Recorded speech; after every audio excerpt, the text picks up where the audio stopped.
अब तुम्हें सीमा पार करती है।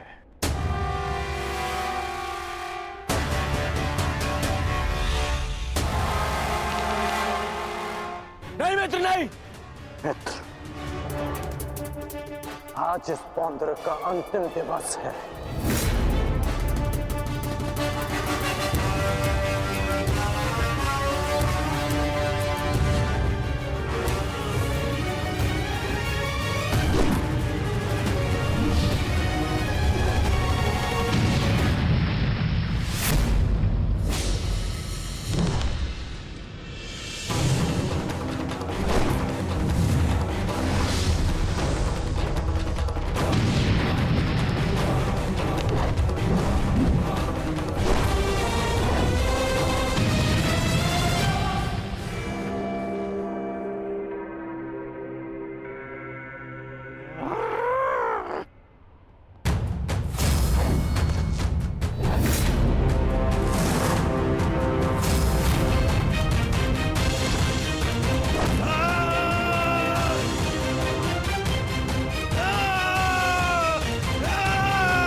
अगला प्रहार तुम्हारे सीने को चीर देगा पौंद्रक। क्षमा मांगो।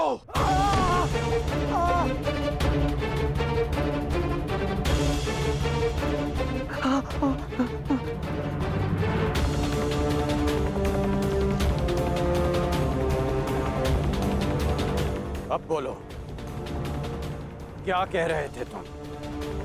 कौन हो तुम?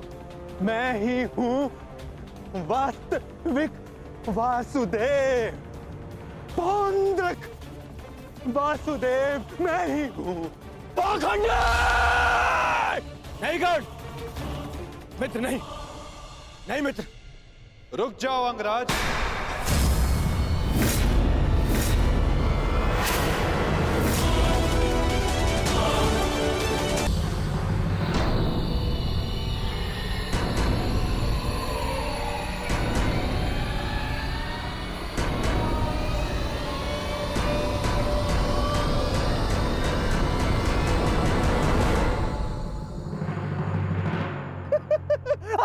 आ गया तू, चलिए आ गया।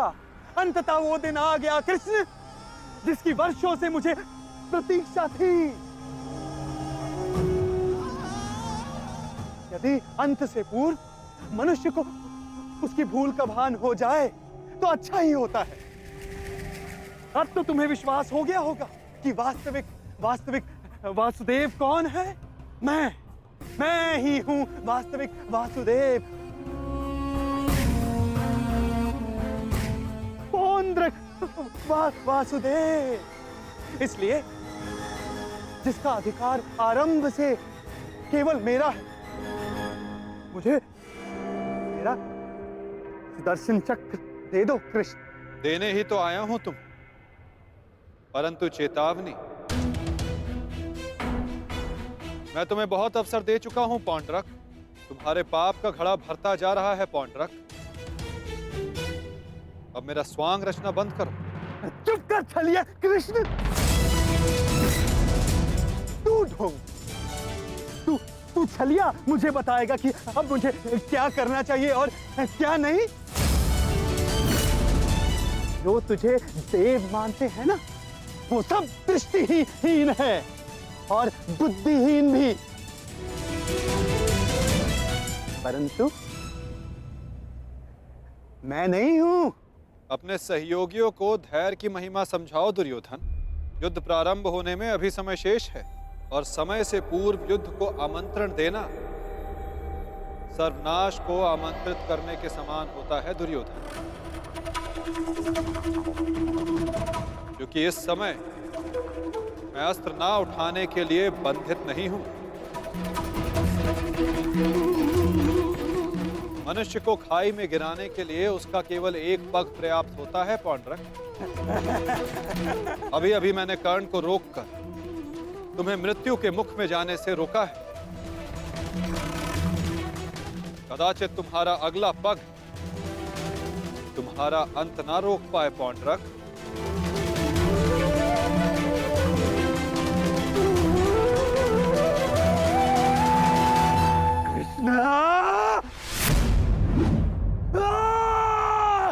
बंद कर ये भाषण छलिए।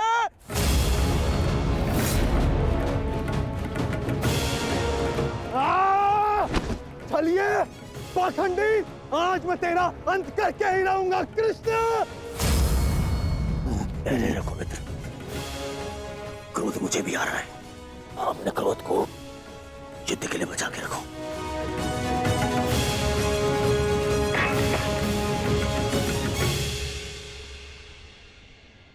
ठीक कहा वासुदेव, युद्ध होगा, परंतु उचित समय पर और उचित स्थान पर। उस महायुद्ध के प्रथम दिवस पर मैं आपको उत्तर अवश्य दूंगा।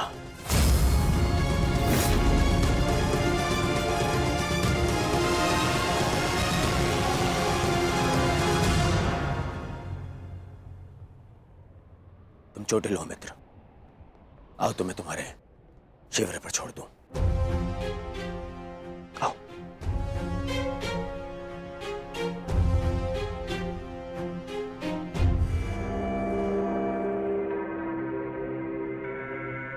मित्रकर्ण, तुमसे हस्तिनापुर पर भेंट होगी।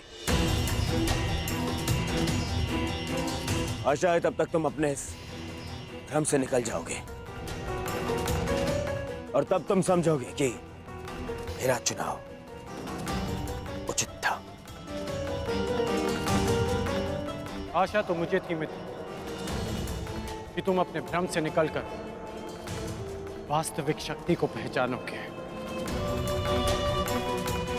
परंतु अब कोई लाभ नहीं।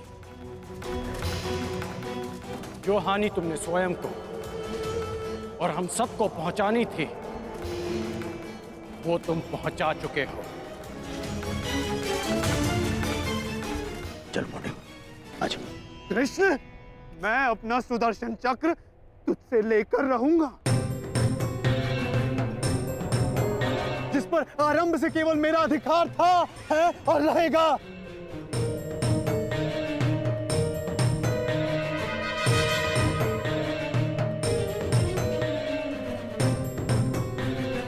चलो सारथी।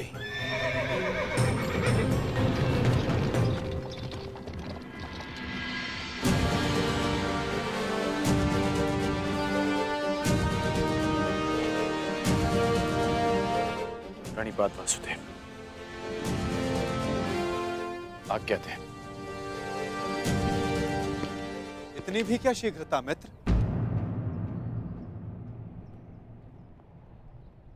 सारथी रह चुका हूं तुम्हारा। आज भी अपने रथी का मन पढ़ सकता है ये नटवर। समझता हूं कि तुम व्यथित हो। क्या अपने मन की बात अपने सारथी से नहीं कहोगे तुम?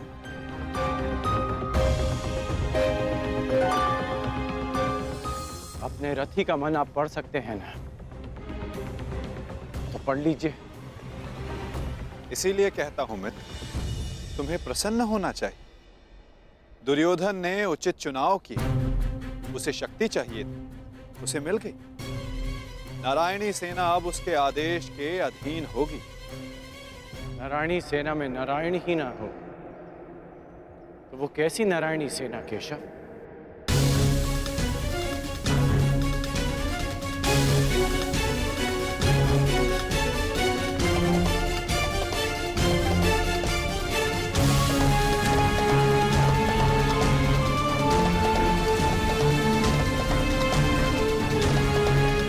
जो दुर्योधन ना पहचान सका वो आप जानते हैं, और उसे मैं भी देख सकता हूं। जिस क्षण उसने आपको त्याग कर सेना को चुना, उसी क्षण उसने विजय श्री थाल में सजाकर पांडवों को भेंट कर दी।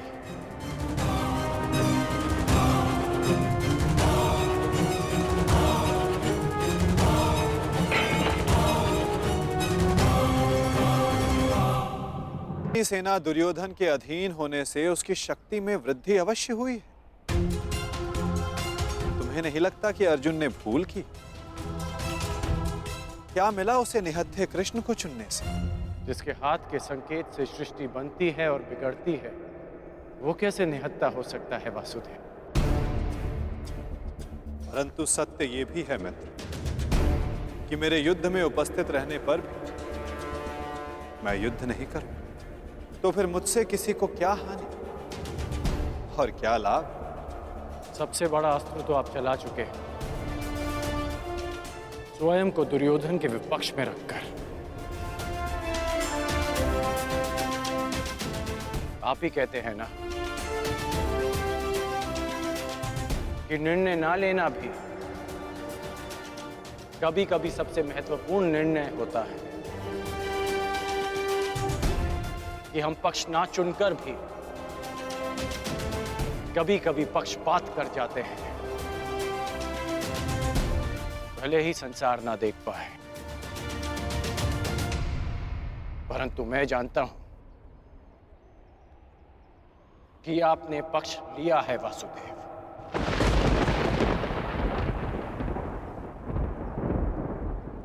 नहीं मित्र, मैं किसी का पक्ष नहीं लेता, ना किसी को चुनता हूं। लोग मुझे चुनते हैं या छोड़ते हैं। मानता हूं कि आपने किसी को नहीं चुना, परंतु आपने दुर्योधन को बाध्य किया कि वो आपको ना चुने।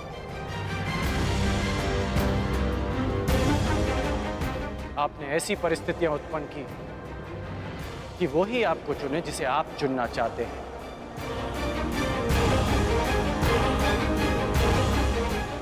क्या ये एक प्रकार का पक्षपात नहीं वासुदेव? तुम्हारी यही प्रवृत्ति मुझे भाती है मित्र, और तुम्हें सबसे भिन्न बनाती। तुम बुद्धिमान हो और स्पष्टवादी भी।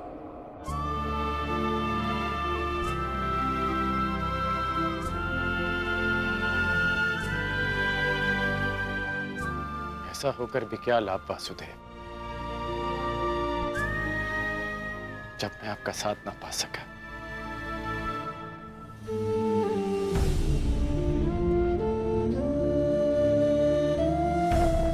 कितने वर्ष हो गए हमारी भेंट को? जब से हम मिले हैं हमारे पक्ष सदा भिन्न थे, परंतु हमारी सोच एक थी वासुदेव। फिर आपने ऐसा क्यों किया? मैंने ऐसा क्या किया मित्र?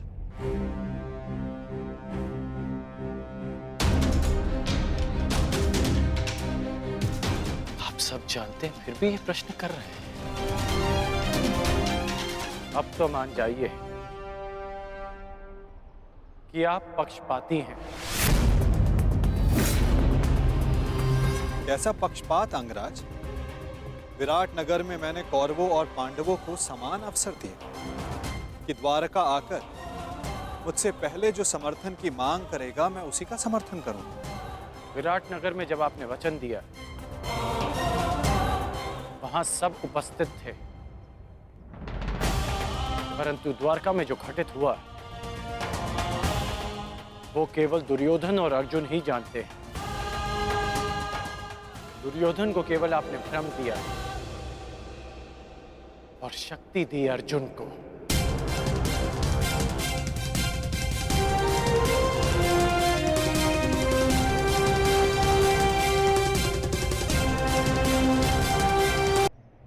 वो केवल दुर्योधन और अर्जुन ही जानते हैं। दुर्योधन को केवल आपने भ्रम दिया और शक्ति दी अर्जुन को। नारायणी सेना को चुनना दुर्योधन का चुनाव था मित्र। मैंने तो उसे केवल विकल्प दिए। अब दुर्योधन ने क्या चुना ये तो उसका निर्णय है। इसमें मैं क्या कर सकता था? आप जो कर सकते थे आपने किया माधव, और उसका परिणाम वही हुआ जो आप चाहते थे।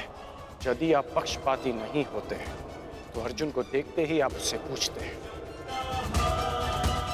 कि वो युधिष्ठिर के स्थान पर वहां क्या कर रहा है, परंतु आपने ऐसा नहीं किया। यदि तुम दुर्योधन के चुनाव पर निराश हो तो खेल मैंने नहीं, उसके दम, उसके लालच, उसके अहंकार ने खेला है मित्र। आप भी भली भांति जानते हैं कि दुर्योधन युधिष्ठिर से कहीं अधिक सक्षम शासक है। इस समय भारत को शासक की नहीं, धर्म की आवश्यकता है, धर्मराज की आवश्यकता है मित्र। फिर भी मैंने तुम्हारे तथाकथित सक्षम शासक को विकल्प दिए मित्र, जो विकल्प चुनने में ही चूक गया। वो कैसा सक्षम शासक मित्र? और मेरे विकल्प का क्या? आपने मुझे विकल्प क्यों नहीं दिया? कौरवों और पांडवों के मध्य आपने मुझे क्यों छोड़ दिया? क्या आपकी दृष्टि में मेरा कोई महत्व नहीं केशव? मैंने तो सदैव तुम्हें विकल्प दिए मित्र। अब तुमने ही मुझे नहीं चुना तो उसके लिए तुम स्वयं उत्तरदायी। मैंने तो वर्षों पहले तुम्हारा सारथी बनना स्वीकार किया था मित्र, परंतु तुमने ही अलग मार्ग चुना।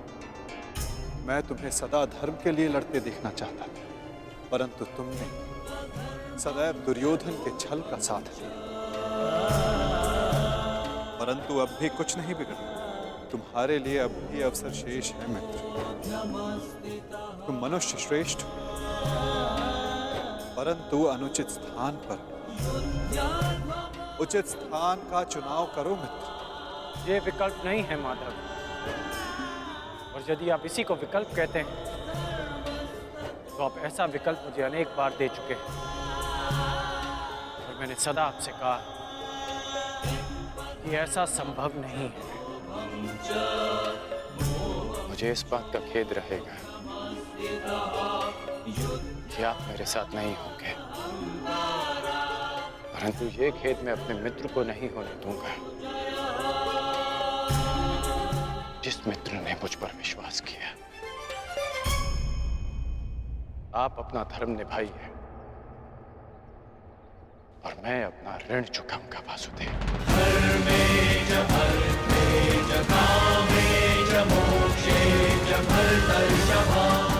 युद्ध में भेंट होगी।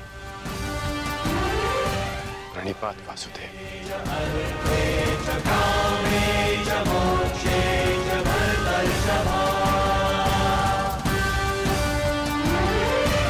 यदि हस्ति तदप्यत्र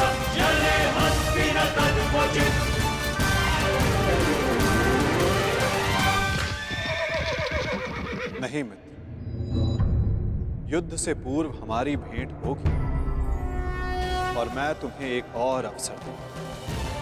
तुम्हें आभास कराऊंगा कि जितना सम्मान तुम्हें चाहिए उससे कहीं अधिक सम्मान के योग्य हो तुम। अगली भेंट में तुम्हारी वास्तविकता से भेंट करवाऊंगा मित्र। तुम्हें ज्ञात होगा कि तुम वास्तव में कौन हो। आशा है कि उस दिन तुम उचित विकल्प चुनोगे मित्र।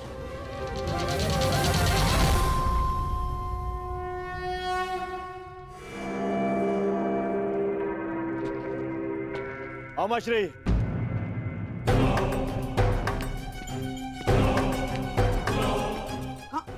कहाँ थे तुम?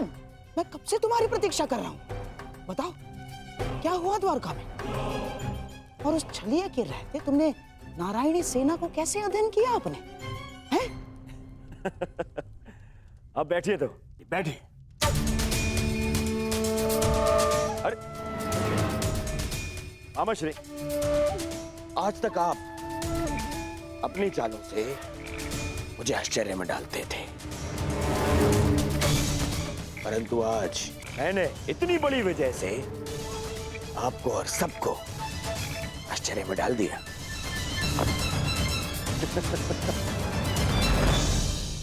सब इतने प्रसन्न है मेरे इस निर्णय से, सिवाय मेरे मित्र कर्ण के। समझ में नहीं आता उसे अभी भी ऐसा क्यों लगता है कि मुझे सेना को छोड़ के उसने हत्या कृष्ण को चुनना चाहिए था।